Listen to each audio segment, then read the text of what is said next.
And we're back with Truth Unrestricted, the podcast that would have a better name if they weren't all taken. Spencer, your host.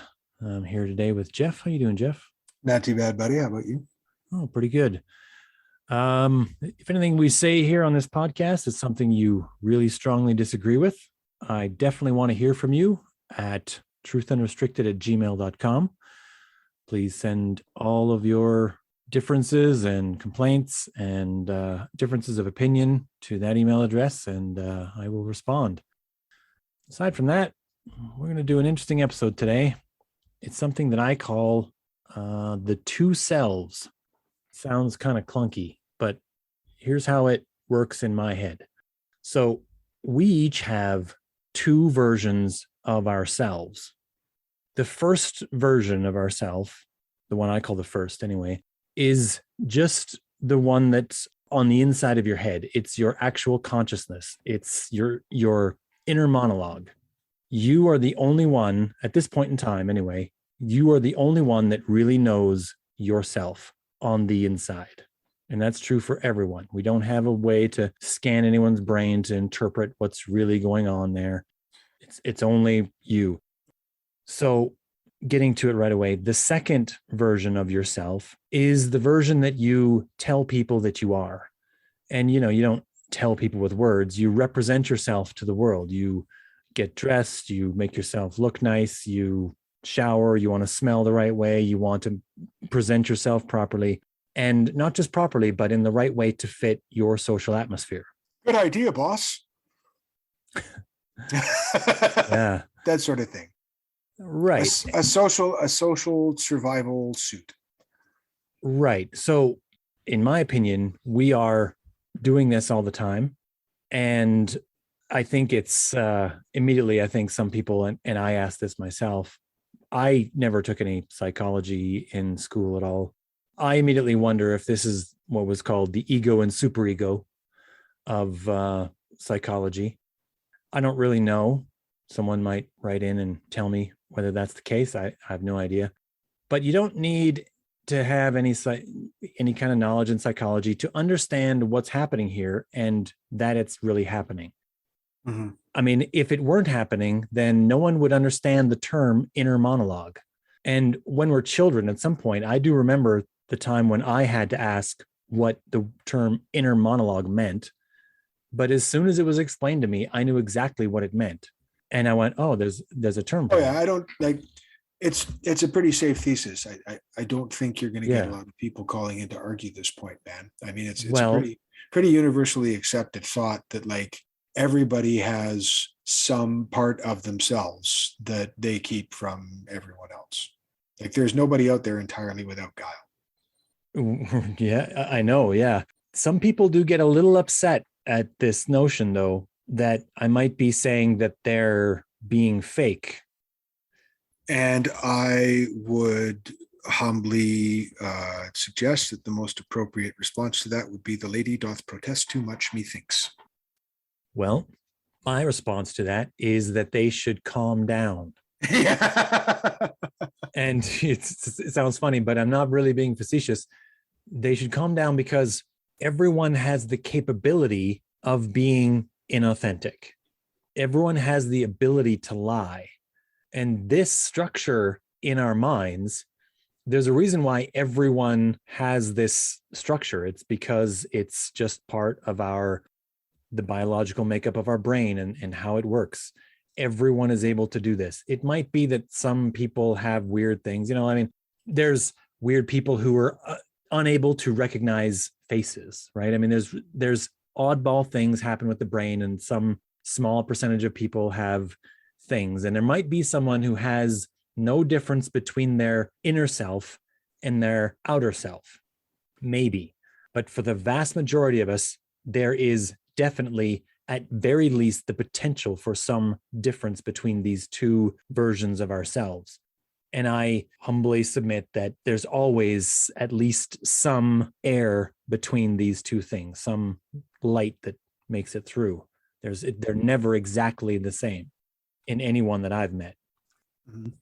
Now that we have this concept sort of fleshed out, I have some interesting questions that I just kind of ask myself And usually when I think about these things, I have to just answer them to myself, and it's a boring conversation. So I'm glad I have you here. Fair enough. So do you think, Jeff, that we might have, as to the outer self, the second self, we might have separate versions of this when we're in different social spaces? Like we might be at work and we might give the people we know at work a different, slightly different version of ourselves than we might give the people at home. Oh, 100%. Absolutely. But like it goes beyond even that. Like you're going to present a different outer self to the people that you work with than you're going to share with the people that you play baseball with on after work and on weekends, and even a different version to your kid's teacher when you sit down with them for a PTA meeting, and yet another different version for your kids and their peer group. We have, I think most of us anyways, have a whole bunch of different masks that we put on in a day. Yeah, I mean, we've often heard the expression, someone might say, "Oh, I knew Mark, but I didn't know him that way." Mm-hmm. Because this fictional person I just made up named Mark reacted and acted differently around the person who was relating that thing about him than Mark did around other people. And so other people knew him differently than that person. And that's, it seems really elementary. And I think social media is probably something that's kind of popped a bit of a bubble on that, because it becomes a lot harder to hide either your true self or nature or other versions of your outer self if you pollute social media with extroversion through any of those faces, right? Like it's a common employer's recruiting tactic now to check the social media pages of people applying for work. Right. Common tactic of landlords to check social media. And I'm sorry, like I don't mean to derail this off into an exploration of social media, but I think it's a good point. There's a common tactic of landlords to check prospective tenants' social media to see if there's like a shit ton of partying posts, because that might make them a bad tenant. Yeah. So I think as a people, maybe it would be an interesting theory to explore that we have gotten maybe more transparent because we have to, because we are just a less private society than we used to be, and having a successful sort of nature demeanor relationship, like inner self and outer self, for that to be successful, nobody can see your inner self. So social media and reduced privacy is kind of anathema to that. I think, first of all, I worry that you conflated two things here. I think you have a very strong point about social media and the ability for people to see you in other social situations all over the place. We have an outer self, but among different social groups, we might have multiple versions of our outer self. And I think in this day and age, what you're saying here is that all those outer selves have to match and not contradict with each other at the very least, or perhaps even be closing in on just one outer self. At no point do I think that's really, moving past to the inner self.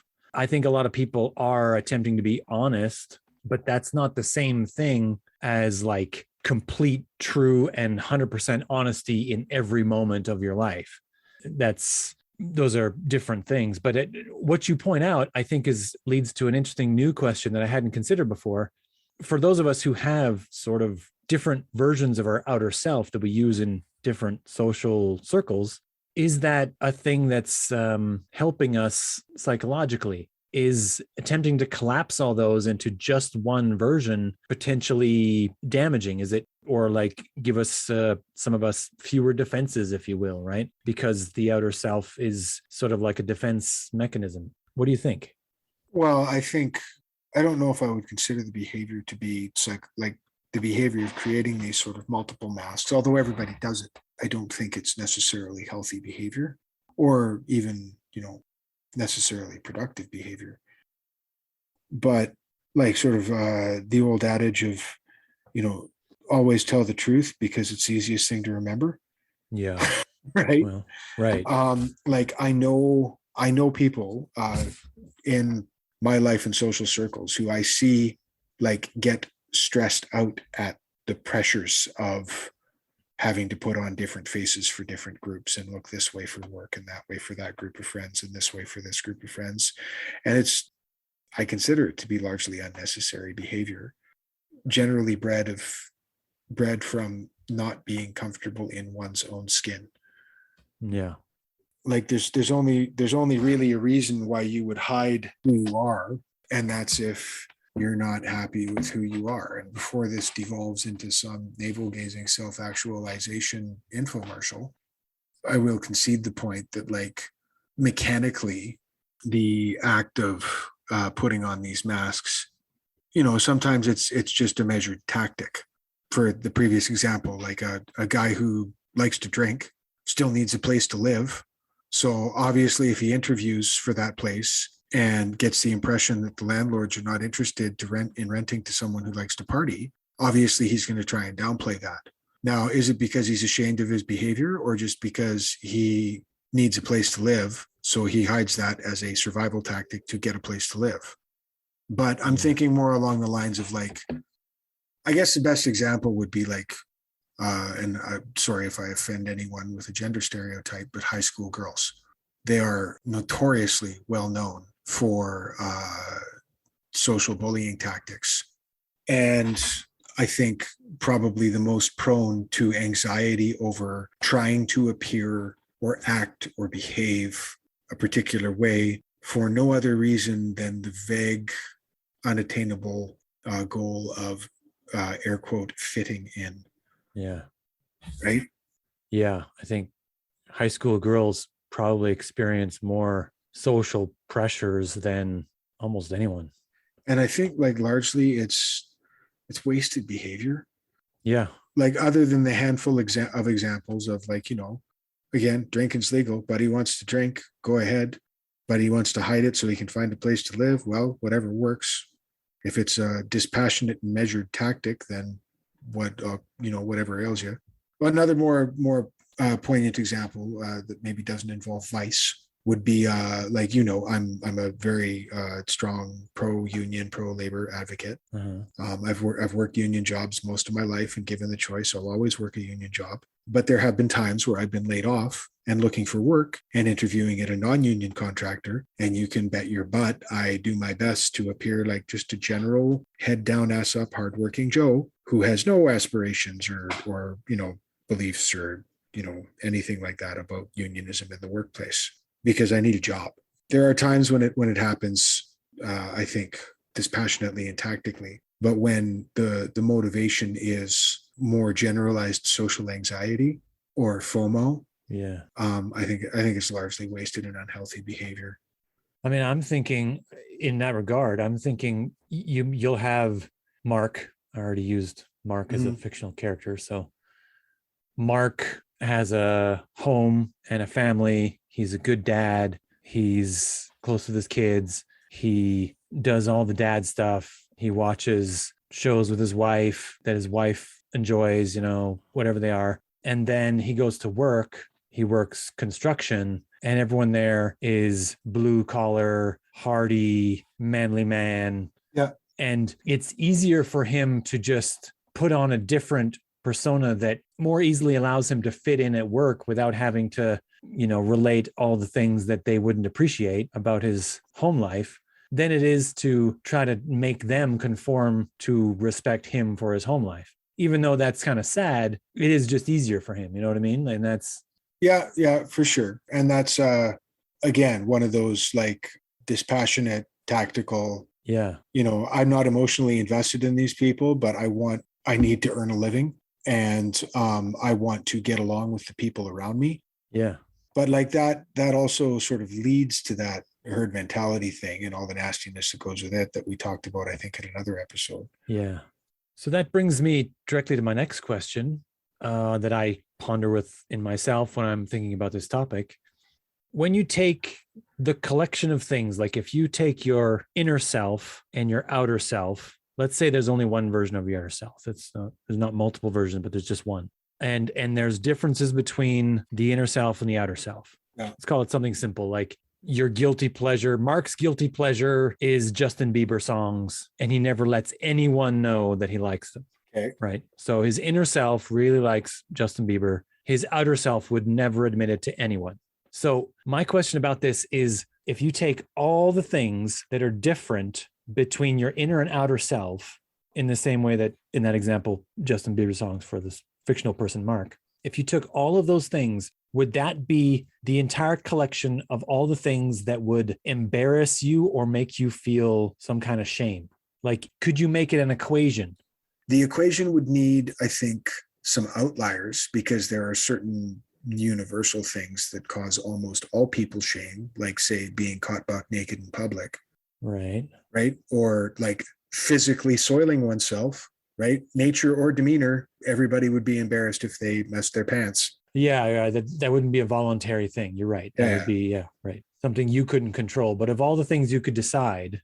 I don't think that the collection of all of the differences between one's nature and one's the face one shows the world, I don't think the collection of all of those things is all of the things that cause embarrassment, but without question, they do all cause embarrassment. Like, there would be nothing on that list that would not cause shame.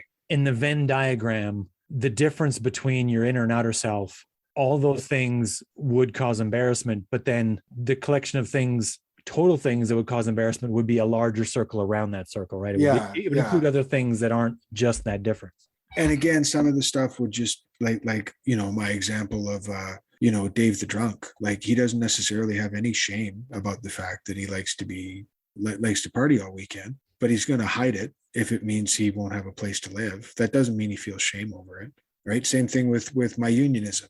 I would hide that from any non-union employer job interview. Yeah. Because I know it would ruin my chances of getting that job, but I feel no shame over the fact that I'm a proud union worker.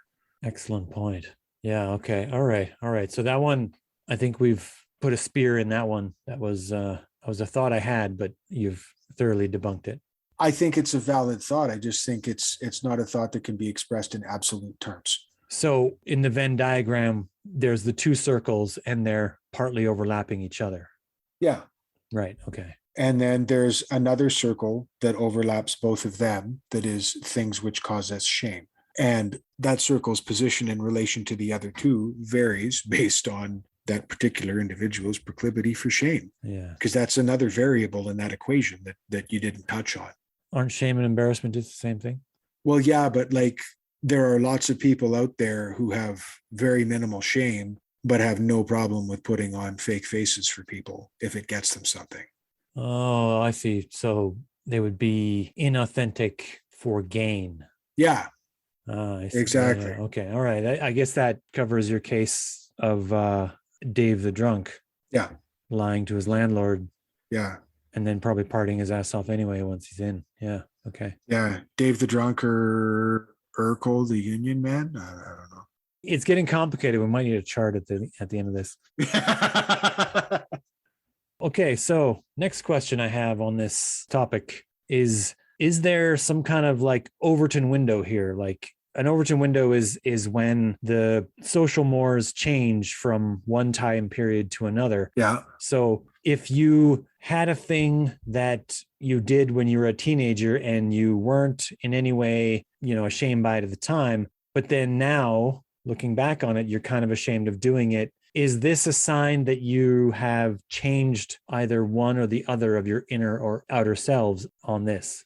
Does that make sense? That question, it felt kind of clunky. I think phrasing it in terms around teenager to adulthood transition would set up a lot of false positives. Because, well, okay, let's say it wasn't teenager. Let's say you were in college and you did things in college at the time. You were totally fine. So let's say it's simple and it's about Mark. Mark used to do drugs all the time. Mm-hmm. He did cocaine when he was in college. He was rich and he could afford cocaine, and he did cocaine, and he had no problem with that at all. But Mark has changed. He's graduated college. He's moved on in his life. He's got a family and he's working now, and he moved past that. He doesn't do drugs anymore. And he looks back on that time of his life. He doesn't really admit to it. He doesn't talk about it. Maybe he made some terrible choices then. I don't know.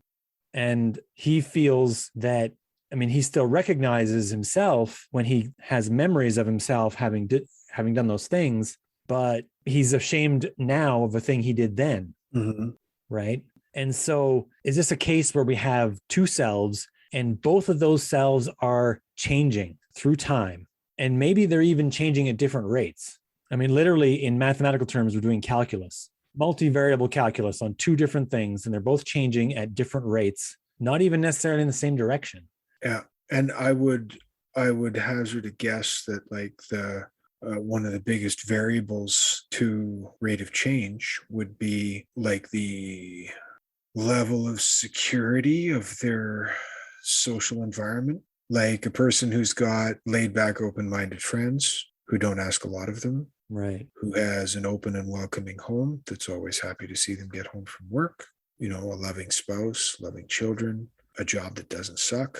This person has very little reason to hide who they are if they've surrounded themselves with people who are supportive, but also perhaps understanding.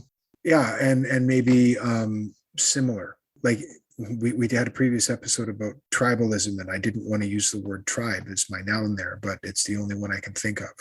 If you found friends who think similarly to you, and on points where you disagree, they respect your right to disagree and it doesn't get heated, then you don't need to hide yourself from those friends. If you've got a job where you're valued for your work as an employee and nobody asks anything about your personal life, or, you're surrounded by, coworkers whose company you enjoy, who you're also friendly with, and everybody gets along, you don't have to put on a lot of faces at work.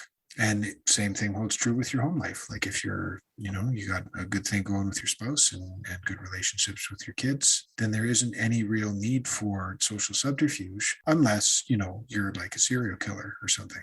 Right. But like most well-adjusted people who find themselves in a well-adjusted environment, I think have little need for this survival skill. But those situations change vastly over time, right? Well, yeah. So yes, absolutely. Like long story short, yes, I agree. Absolutely. They have different rates of change. And I can state rather unequivocally from personal experience that one very easily can bleed into another. Like if you pretend you're something for long enough, you will become it. Right. It's one of the reasons why I believe that it's really important that we should never be silently complicit in issues when we witness examples of like actual bigotry or racism. Yeah. Because if enough people don't do anything about it, someone's going to become it. Yeah. Yeah. This transitions nicely into the next question I have, which I think I probably already know the answer to from your perspective, but that's okay. We'll still ask it. Do you think we as humans are more psychologically healthy when there is very little difference between our inner self and our outer self? Like I'm thinking about the potential for a very big problem for a person to have to keep a very big secret for a very long time about themselves. Like we hear about people who are living in the closet with their sexuality or their gender even. Yeah. And they feel like they can't tell anyone. And they feel it on the inside that they are one way, and then they have to act a completely different way on the outside. And I'm wondering if this is just a thing that's always going to be psychologically fraught. I agree completely, 100%, unequivocally. Yeah. Yes, we're far more psychologically healthy when our inner and outer self are closely aligned. Right. Your example of like sexuality and gender identity issues, I think, is probably the most poignant example of that. But there's been stories of spies and police officers who had to go undercover for a very long time, and they don't always come out of it the same as they went in, because they were putting on a persona that was so drastically different than what they were feeling on the inside. Yeah. And that's another example. And the other thing is, like in the example of the high school girls that we talked about, like if you're bouncing between multiple social circles and putting on a different mask for every one, like setting aside the emotional implications of basing your self-worth on how well you can mimic and provide a mirror to a group of other people to convince them you're just like them. Yeah. It's just a physically and mentally exhausting exercise. Yeah. Like constantly having to flip between different demeanors and keep track of how you're supposed to think with this group of people versus how you're supposed to think and act with that group of people. It's just exhausting. It's taxing, and it's wasted resources for your body and mind. Right. Yeah. I have an interesting thought myself about when I look at other people with this inner and outer self dynamic in mind. I'm always very careful. I've always found it to be somewhat detrimental to be able to sort of see things about a person that they didn't tell me themselves. It's not something that people normally take well. I mean, we read stories, you have Sherlock Holmes could read people very well. He could see all the little clues about a person. He could see them. Another character, more modern, that was based on Holmes, was on a TV show called House. Oh, yeah. And I think on the show House, they demonstrated this much more aptly than it's ever demonstrated in Sherlock Holmes. In Sherlock Holmes, everyone is devastatingly impressed by Sherlock Holmes and his ability to find out the truth about a person. And even the person he's seeing into is impressed. But on the show House, he just pisses people off. They hate him for it. Almost no one is impressed. They don't, they made the difference between their inner and outer selves for a reason, and they're not happy that someone saw past it in any way, even a little, because that is a curtain that they drew across a part of themselves, and they have another view on the curtain that they're meaning people to see. And anyone who sees past it that they didn't purposely let in, it's almost like an intrusion. Mm-hmm.